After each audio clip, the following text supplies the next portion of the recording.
السلام علیکم ورحمۃ اللہ وبرکاتہ۔ بسم اللہ الرحمن الرحیم۔ وعن عبد اللہ قال لما اسری برسول اللہ صلی اللہ علیہ وسلم انتہی به الی سدرۃ المنتہی۔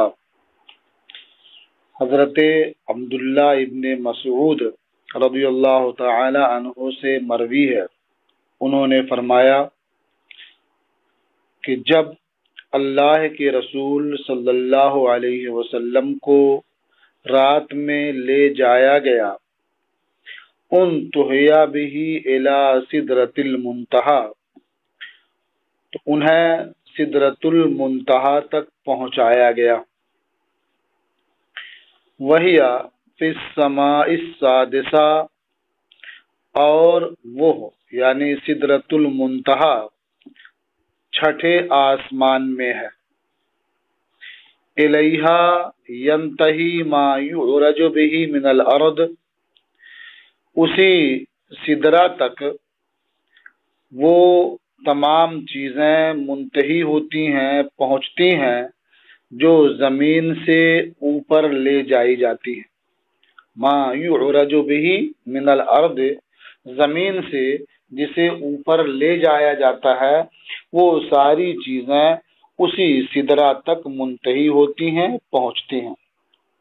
فَيُقْبَضُ مِنْهَا، پھر وہاں سے وہ چیزیں لے لی جاتی ہیں۔ وَإِلَيْهَا يَنْتَهِي مَا يُهْبَطُ بِهِ مِنْ فَوْقِهَا، اور اسی سدرہ تک وہ ساری چیزیں منتہی ہوتی ہیں، پہنچتی ہیں جو اوپر سے اتاری جاتی ہیں۔ فَيُقْبَضُ مِنْهَا، پھر وہاں سے لے لی جاتی ہیں۔ یعنی سدرۃ المنتہی یہ ایسی جگہ ہے جو علوم خلق اور عروج ملائکہ کی حد ہے، یعنی عام مخلوق کا علم اسی سدرہ تک ہے، اور فرشتوں کے عروج کی انتہا وہی سدرہ ہے۔ اس سے آگے نہ تو کسی مخلوق میں نہ تو کسی کا علم پہنچتا ہے، اور نہ ہی فرشتوں میں سے کسی فرشتے کی اس سے آگے رسائی ہوتی ہے۔ دنیا سے جو بھی اعمال، افعال اور چیزیں اوپر لے جائی جاتی ہیں، وہ سب اسی سدرہ تک پہنچائی جاتی ہیں۔ اس کے بعد وہاں سے وہ چیز اٹھا لی جاتی ہے۔ کیسے اٹھائی جاتی ہے، کون اٹھاتا ہے، کیسے پہنچتی ہیں، اس کے بارے میں کوئی کچھ نہیں کہہ سکتا، کیونکہ وہی علوم خلق کی حد ہے۔ یوں ہی جو چیزیں اوپر سے نازل کی جاتی ہیں، اتاری جاتی ہیں، فرشتے جو سدرہ تک پہنچتے ہیں وہ وہاں موجود ہوتے ہیں، اور جو چیزیں اوپر سے اتاری جاتی ہیں وہاں سے لے کر کے آ جاتے ہیں۔ تو وہاں وہ چیزیں کیسے پہنچی، اس کے بارے میں وہ بھی کچھ نہیں کہہ سکتے۔ تو یہ تو سدرہ ہے، اسی اعتبار سے اسے سدرۃ المنتہی کہا جاتا ہے، یعنی وہی علوم خلق کی حد ہے، انتہا ہے، اور وہی عروج ملائکہ کی حد ہے، انتہا ہے۔ اب یہاں ایک سوال یہ ہے کہ اس روایت میں کہا گیا کہ سدرہ چھٹے آسمان میں ہے، جبکہ اس سے قبل آپ نے پڑھ لیا کہ سدرہ 7ویں آسمان میں ہے۔ تو اس سلسلے میں یہ کہا گیا کہ بعض روات کو وہم ہوا، اور انہوں نے وہم کی بنیاد پر چھٹے آسمان کی روایت کر دی، اور یہ بتا دیا کہ سدرہ چھٹے آسمان میں ہے۔ حالانکہ مشہور یہی ہے کہ سدرہ 7ویں آسمان میں ہے، اور یہی جمہور کا مذہب بھی ہے۔ امام نووی رحمۃ اللہ تعالی علیہ فرماتے ہیں کہ ان دونوں روایتوں میں تطبیق کی صورت یہ ہے کہ کہا جائے کہ سدرہ کی اصل یہ چھٹے آسمان میں ہے اور اس کی شاخیں اور اوپر کی ساری چیزیں وہ ساتویں آسمان میں ہیں۔ تو کسی نے اصل کی طرف نظر کی تو کہا کہ وہ چھٹے آسمان میں ہے، اور کسی نے اس کی شاخوں اور پورے درخت کی طرف نظر کی تو کہا کہ وہ ساتویں آسمان میں ہے۔ تو اس طرح سے دونوں روایتیں صحیح ہوں گی، اور جمہور کا مذہب یہ ہے کہ چھٹے آسمان پہ ہونے کی روایت یہ وہم کی بنیاد پر کی گئی ہے، ورنہ صحیح یہ ہے کہ سدرہ ساتویں آسمان میں ہے۔ قال اذ یغشی السدرۃ ما یغشی، فرمایا کہ جب سدرہ کو ڈھانپ لیا جس چیز نے ڈھانپا، یعنی اس سدرہ پر ایسی چیزیں چھا گئیں کہ جن کے حسن و جمال کو بیان نہیں کیا جا سکتا۔ قال فراش من ذهب، اب جس چیز نے اسے ڈھانپ لیا، جو چیز اس پر چھا گئی، اس میں ایک بات یہ کہی گئی کہ وہ سونے کے پتنگے تھے۔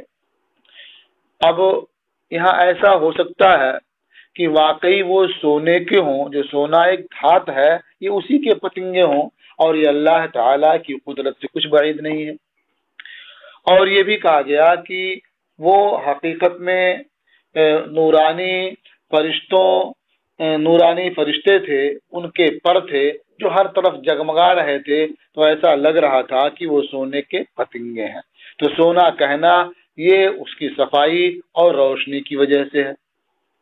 فراش کہتے ہیں پتنگے کو، پروانے کو، جیسے چراغ جلتا ہے تو جو اس پر نثار ہونے کے لیے پروانے آتے ہیں انہیں پتنگا کہا جاتا ہے، وہی ہے فراش۔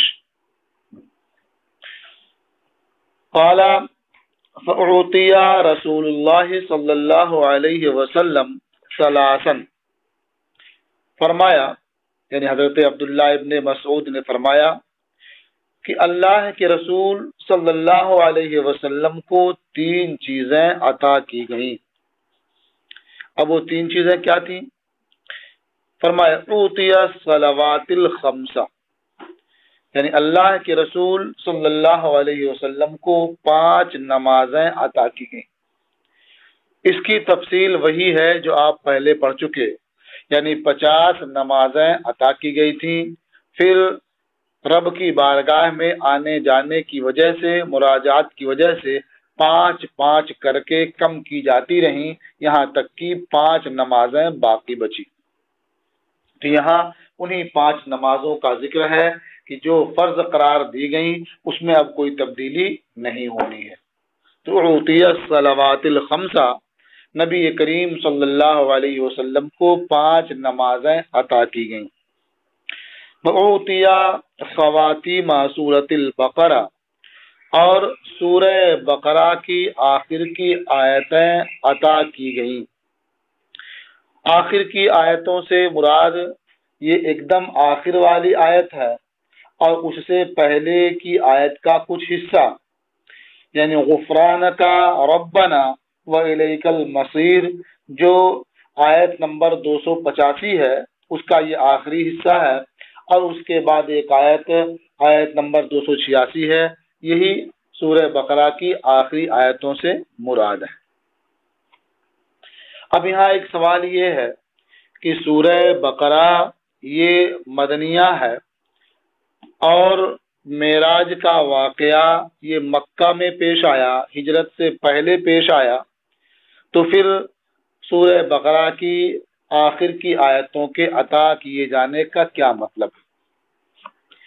تو اس کا معنی یہ ہے کہ سورہ بقرہ کی آخر کی آیتوں کا مفہوم اور معنی اسی وقت عطا کر دیا گیا، پھر جب آپ ہجرت کے بعد مدینہ منورہ تشریف لے گئے تو جبریل امین کے ذریعہ اس کا نزول ہوا، اور اس کے بعد قرآن کریم میں اسے نقل کیا گیا۔ اور تیسری چیز تھی وَغُفِرَ لِمَنْ لَا يُشْرِكُ بِاللَّهِ مِنْ أُمَّتِهِ شَيْئًا الْمُقْحِمَاتُ، المقحمات یہ غفرہ کا نائب فاعل۔ مقہمات کہتے ہیں ایسے بڑے گناہوں کو جو آدمی کے لیے ہلاکت کا باعث ہوتے ہیں اور اسے جہنم میں لے جانے والے ہوتے ہیں۔ تو فرمایا وَغُفِرَ لِمَنْ لَا يُشْرِكُ بِاللَّهِ مِنْ أُمَّتِهِ شَيْئًا، اور ان کی امت میں سے اس کے لیے جو اللہ کے ساتھ کسی کو شریک نہ ٹھہرائے مقہمات بخش دیے گئے، معاف کر دیے گئے، یعنی جو شرک نہ کرے اس کے بڑے بڑے گناہ بخش دیے گئے۔ تو یہ تین چیزیں حضور نبی کریم صلی اللہ تعالی علیہ وسلم کو عطا کی گئی۔ رواہ مسلم، اسے امام مسلم نے روایت کیا ہے۔ وعن ابی ہریرہ قال قال رسول اللہ صلی اللہ علیہ وسلم لقد رأیتنی فی الحجر۔ حضرت ابو ہریرہ رضی اللہ تعالی عنہ سے روایت ہے، انہوں نے فرمایا کہ اللہ کے رسول صلی اللہ علیہ وسلم نے ارشاد فرمایا لقد رأیتنی فی الحجر، میں نے اپنے آپ کو حجر میں دیکھا۔ حجر کے بارے میں آپ پہلے پڑھ چکے ہیں کہ حجر یا تو صحن کعبہ میں ایک جگہ کا نام ہے، یا حجر وہ حتیم، یہ دونوں ایک ہی چیز ہے۔ حتیم جو میزاب رحمت کے نیچے کا حصہ ہے اسی کا ایک نام حتیم ہے اور اسی کا ایک نام حجر ہے۔ تو سرکار نے فرمایا کہ میں نے اپنے کو حجر میں دیکھا۔ وَقُرَيْشٌ تَسْأَلُنِي عَنْ مَسْرَايَا، اور قریش مجھ سے میرے رات کے سفر کے بارے میں پوچھ رہے ہیں۔ یعنی جب سرکار نے اسرا کے تعلق سے بیان کیا اور یہ بتایا کہ رات کے مختصر سے حصے میں میں مسجد حرام سے مسجد اقصی گیا، پھر وہاں سے عالم بالا کی طرف گیا، یہ تفصیل بتائی تو قریش نے طرح طرح کے سوالات شروع کر دیے اور بے جا سوالات، تو اسی کا اس میں ذکر ہے۔ فَسَأَلَتْنِي عَنْ أَشْيَاءَ مِنْ بَيْتِ الْمَقْدِسِ لَمْ أُثْبِتْهَا، تو قریش نے مجھ سے بیت المقدس کی ایسی چیزوں کے بارے میں دریافت کیا لم اثبتها، جسے میں نے یاد نہیں کیا، محفوظ نہیں کیا تھا۔ ظاہر ہے آدمی جہاں روزانہ رہتا ہے، جس ادارے میں رہتا ہے، اگر اس ادارے کی بھی بہت سی چیزیں دریافت کر لی جائیں تو روز رہنے والا بھی نہیں بتا سکتا، اس لیے کہ اسے محفوظ رکھنے سے، یاد کرنے سے کوئی غرض متعلق نہیں ہوتی ہے۔ مثال کے طور پر ہم آپ سے یہ پوچھ لیں کہ آپ سینٹرل بلڈنگ میں رہتے ہیں، اس میں داہنی طرف جو سیڑھی لگی ہے اوپر جانے کے لیے، اس میں کتنے زینے ہیں، تو شاید ہی آپ میں سے کوئی بتا سکے، حالانکہ جانے کتنی بار اس سے اوپر آئے گئے ہوں گے۔ تو اسی طرح سے قریش نے بیت المقدس کی بہت سی چیزوں کے بارے میں پوچھنا شروع کیا، دروازہ کدھر ہے، کھڑکی کدھر ہے، کتنی کھڑکیاں ہیں، اور طرح طرح کی باتیں۔ تو یہ سب تو سرکار فرماتے ہیں کہ میں نے محفوظ نہیں کیا تھا، انہیں تو یاد نہیں رکھا تھا۔ فَقُرِبْتُ كَرَبًا مَا قُرِبْتُ مِثْلَهُ، تو میں غمگین ہوا، اس طرح غمگین ہوا کہ ویسا غمگین میں نہیں ہوا تھا، یعنی مجھے شدید غم لاحق ہوا، اس لیے کہ میں نے سفر کے بارے میں بتایا ہے اور یہ قریش اس طرح کا الٹا سیدھا سوال کر رہے ہیں، اگر میں ان کا جواب نہیں دے سکا تو یہ جھٹلا دیں گے، تو بہت غم لاحق ہوا۔ فَرَفَعَهُ اللَّهُ لِي أَنظُرُ إِلَيْهِ، تو اللہ تبارک و تعالی نے بیت المقدس کو میرے لیے اٹھا دیا۔ اٹھا دینے میں دونوں چیزیں ہیں، یا تو اس حجر سے لے کر کے بیت المقدس تک درمیان میں جو حجابات تھے وہ سب حجابات اٹھا دیے گئے، اور سرکار فرماتے انظر الیہ کہ میں اس کی طرف دیکھ رہا ہوں، یعنی حجر میں ہوتے ہوئے آپ بیت المقدس کی طرف دیکھ رہے ہیں اور درمیان کے سارے حجابات اٹھے ہوئے ہیں۔ اور بیت المقدس کے اٹھانے کا یہ بھی معنی ہو سکتا ہے کہ اللہ تبارک و تعالی نے بیت المقدس کو اس کی جگہ سے اٹھا کر کے مکہ تک پہنچا دیا، اور دار عقیل کے پاس رکھ دیا۔ سرکار حجر میں موجود ہوتے ہوئے وہ نظر اٹھا کر دار عقیل کی طرف دیکھتے ہیں جہاں بیت المقدس صاف نظر آتا ہے۔ اب جو کفار و مشرکین سوال کرتے ہیں وہ دیکھ دیکھ کر کے اس کا جواب دیتے رہتے ہیں۔ تو فرمایا فَرَفَعَهُ اللَّهُ لِي أَنظُرُ إِلَيْهِ، تو اللہ تبارک و تعالیٰ نے اسے میرے لیے اٹھا دیا اس حال میں کہ میں اس کی جانب دیکھ رہا ہوں۔ ما يسألوني عن شيء إلا أنبأتهم، کسی چیز کے بارے میں مجھ سے نہیں پوچھ رہے ہیں مگر یہ کہ میں انہیں بتا رہا ہوں، جس چیز کے بارے میں وہ پوچھتے میں انہیں دیکھ کر کے بتا دیتا۔ وقد رأيتني في جماعة من الأنبياء، اور میں نے اپنے آپ کو انبیاء کی جماعت میں دیکھا۔ یہ اس واقعے کا ذکر ہے کہ جب آپ مسجد اقصی تشریف لے گئے تو وہاں جو صورت حال پیش آئی اس کا ذکر ہے۔ وقد رأيتني في جماعة من الأنبياء، اور میں نے اپنے کو انبیاء کی ایک جماعت میں دیکھا۔ فَإِذَا مُوسَى قَائِمٌ يُصَلِّي، تو دیکھا کہ حضرت موسیٰ کھڑے ہو کر نماز ادا کر رہے ہیں۔ فَإِذَا رَجُلٌ ضَرَبٌ جَعَدٌ، تو وہ کم گوشت یعنی دبلے پتلے، ضربن خفیف اللحم، کم گوشت والے دبلے پتلے، جعدن، جعد کہتے ہیں اس شخص کو جس کے بال گھریالے ہوں، اور اس شخص کو بھی کہتے ہیں جس کا جسم بندھا ہوا ہو، یعنی ورزشی جسم جو ہوتا ہے۔ تو وہ دبلے پتلے اور گھریالے بال والے شخص ہیں یا ورزشی جسم والے شخص ہیں۔ کأنہ من رجال شنوء، ایسا معلوم ہو رہا تھا کہ وہ قبیلے شنوء کے مردوں میں سے ایک ہیں۔ شنوء کے بارے میں آپ نے پڑھ لیا کہ ایک بڑا قبیلہ ہے، وہ ازد شنوء سے متعلق آپ نے پڑھا تھا کہ وہی شنوء ہے۔ وَإِذَا عِیسیٰ قَائِمٌ يُصَلِّي، اور دیکھا حضرت عیسیٰ کھڑے ہو کر نماز ادا کر رہے ہیں۔ اقرب الناس به شبہا عروۃ بن مسعود الثقفی، لوگوں میں سب سے زیادہ شکل و صورت میں ان سے قریب عروہ ابن مسعود ثقفی ہیں۔ یہ عروہ ابن مسعود ثقفی یہ انتہائی خوبصورت، سفید سرخ ایسے معلوم ہوتے تھے کہ جیسے ابھی ان کے چہرے سے پانی ٹپکنے لگے گا، اس قدر نرم و نازک۔ تو لوگوں میں ان سے سب سے قریب شکل و صورت میں عروہ ابن مسعود ثقفی۔ وَإِذَا ابراہیم قائم یصلی، اور دیکھا حضرت ابراہیم کھڑے ہو کر نماز ادا کر رہے ہیں۔ اشبہ الناس بہ صاحبکم، یعنی نفسہ، لوگوں میں ان سے سب سے مشابہ تمہارے یہ ساتھی ہیں، اس سے سرکار کی مراد اپنی ذات یعنی نفسہ۔ فحانت الصلاۃ فاممتہم، تو نماز کا وقت ہو گیا تو میں نے ان کی امامت کی، انہیں نماز پڑھائی۔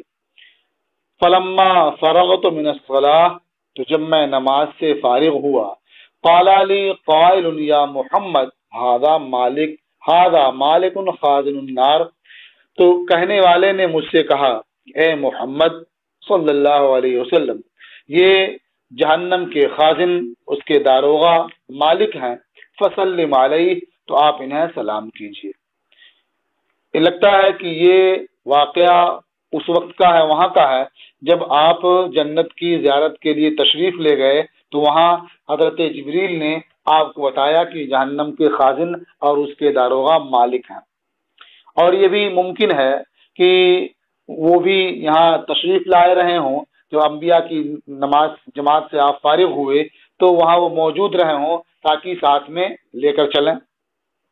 لیکن زیادہ مناسب اور روایات کے موافق یہی معلوم ہوتا ہے کہ یہ حصہ وہاں کا ہے جب آپ جنت کی زیارت کے لیے تشریف لے گئے تھے۔ تو انہوں نے کہا فسلم علیہ، تو آپ انہیں سلام کیجئے۔ فالتفت الیہ، تو میں ان کی جانب متوجہ ہوا، فبدأنی بالسلام، تو انہوں نے خود ہی مجھے سلام کیا۔ اسے امام مسلم نے روایت کیا ہے۔ وہذا الباب خال عن الفصل الثانی، اور یہ باب فصل ثانی سے خالی ہے۔ اس حدیث کے آخری ٹکڑے میں آپ یہ اعتراض کر سکتے ہیں کہ سرکار نے حضرت عیسیٰ کو دیکھا، حضرت موسیٰ کو دیکھا، حضرت ابراہیم کو دیکھا کہ یہ سب نماز ادا کر رہے ہیں، تو نماز کی ادائیگی کا تعلق تو اس دنیا کی زندگی سے ہے، تو یہ حضرات وہاں کیسے نماز ادا کر رہے ہیں؟ تو اس کا ایک جواب یہ ہے کہ انبیاء کرام علیہم السلام کی اخروی زندگی بھی دنیا کی زندگی کی طرح سے ہے، فقط ایک آن کے لیے انہیں موت آنی تھی، آ گئی، اور اس کے بعد وہ پہلے کی طرح سے پھر زندگی پا گئے اور وہ زندہ ہیں۔ تو جس طرح سے یہاں وہ نمازیں پڑھتے تھے، اسی طرح سے وہاں بھی نمازیں پڑھ رہے ہیں وہ۔ اور اس کا دوسرا جواب یہ ہے کہ اخروی زندگی میں نماز فرض نہیں ہے، ان کے ذمہ لازم نہیں ہے، اس کے وہ مکلف نہیں ہیں، لیکن اس کا مطلب یہ نہیں ہے کہ وہاں نماز پڑھ بھی نہیں سکتے۔ وہاں اور مومنین بھی نماز پڑھ سکتے ہیں، وہ پڑھیں گے اپنے سکون کے لیے، اپنے اطمینان کے لیے، اس لیے نہیں کہ ان پر فرض ہے یا وہ اس کے مکلف ہیں۔ تو اس طرح سے نماز پڑھنا مکلف نہ ہونا یہ نماز پڑھنے کی منافی نہیں ہے۔ الفصل الثالث عن جابر انه سمع رسول اللہ صلی اللہ علیہ وسلم یقول، حضرت جابر سے روایت ہے کہ انہوں نے اللہ کے رسول صلی اللہ علیہ وسلم کو فرماتے ہوئے سنا، لما کذبنی قریش قمت فی الحجر، جب قریش نے میری تکذیب کی، یعنی اسرا والے واقعے میں جب انہوں نے کہا کہ یہ کیسے ہو سکتا ہے، یہ تو بہت بعید ہے، کئی دن کی مسافت ہے، اور آپ یہ کہہ رہے ہیں کہ میں رات کے مختصر سے حصے میں مسجد حرام سے مسجد اقصیٰ گیا، پھر وہاں سے نہ جانے کہاں گیا۔ جب اس طرح کی باتیں انہوں نے کی، قمت فی الحجر، میں حجر میں کھڑا ہوا، فجل اللہ لی بیت المقدس، تو اللہ تعالی نے میرے لیے بیت المقدس کو ظاہر کر دیا، فاتفقت اخبرہم عن آیاتہ، تو میں انہیں بیت المقدس کی نشانیوں کے بارے میں بتانے لگا، وَأَنَا أَنظُرُ إِلَيْهِ، اور حالت یہ تھی کہ میں بیت المقدس کو دیکھ رہا تھا۔ یعنی اب وہ جو بھی سوال مجھ سے بیت المقدس کے بارے میں کر رہے تھے، میں دیکھ کر کے نہایت اطمینان کے ساتھ انہیں اس کا جواب دے رہا تھا۔ متفق علیہ، یہ حدیث متفق علیہ ہے، اور اسی پر یہ بابن فی المعراج یہ ختم ہوا۔ اب دوسرا باب شروع ہوگا، بابن فی المعجزات۔